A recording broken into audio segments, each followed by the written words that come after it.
A mensagem que veremos agora contém reflexões profundas sobre o sofrimento e a culpa. Preparem-se para ouvir as palavras de sabedoria de Pastor Abraão Silva.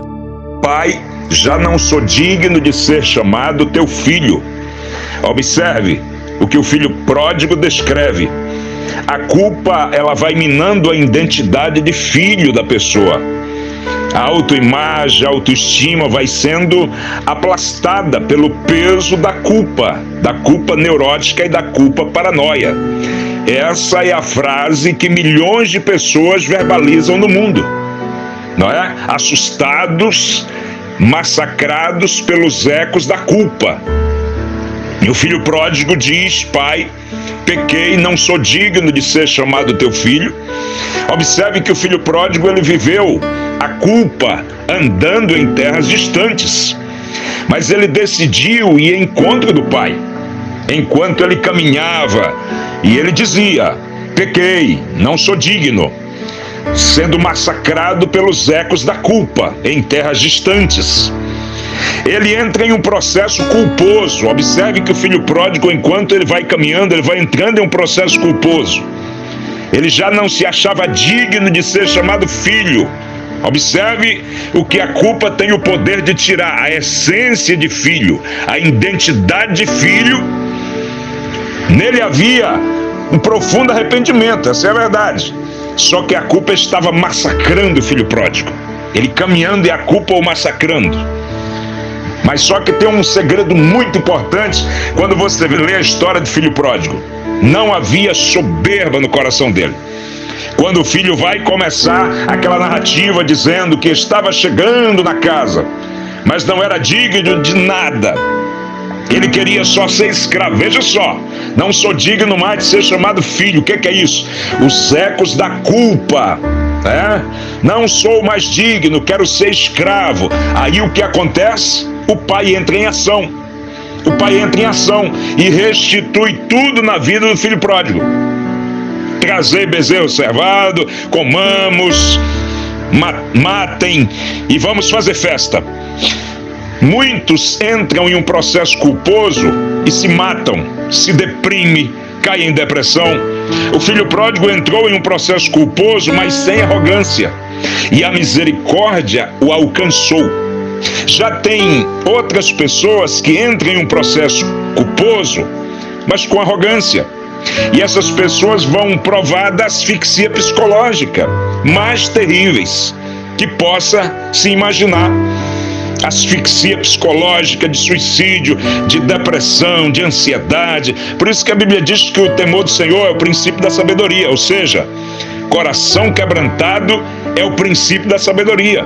O quebrantamento faz com que Deus venha e remova o poder da culpa. E a gente recomeça tudo de novo e somos restituídos pelo Pai. Isso é muito poderoso. Então existe o processo culposo na vida do soberbo. É aquela pessoa que leva consigo uma arrogância moral, uma arrogância ética. Ele poderia ter dito: eu jamais vou me colocar como escravo. Eu antes era o filho top. Essas pessoas, elas entram pelo um processo culposo, mas com arrogância, uma arrogância espiritual. Eu antes era um grande líder. Como que eu vou recomeçar de novo como um servo? É impossível. Eu antes era um empresário. E essas pessoas estão caminhando em terras distantes às vezes da igreja, distante da família, que já se dissolveu às vezes, distante do seu líder espiritual. Elas estão em terras distantes e o peso da culpa, e elas estão num processo culposo, mas com arrogância moral, com arrogância ética. Eu era o tal, eu tinha isso, como que agora eu vou me humilhar? Então continuam distantes da casa, assolados pelo peso da culpa, mas entram em um processo culposo com arrogância. Já essa outra ala, como filho pródigo, entram com humildade, sem soberba. E aí Deus entra em ação remove a culpa e restitui na vida dos seus filhos.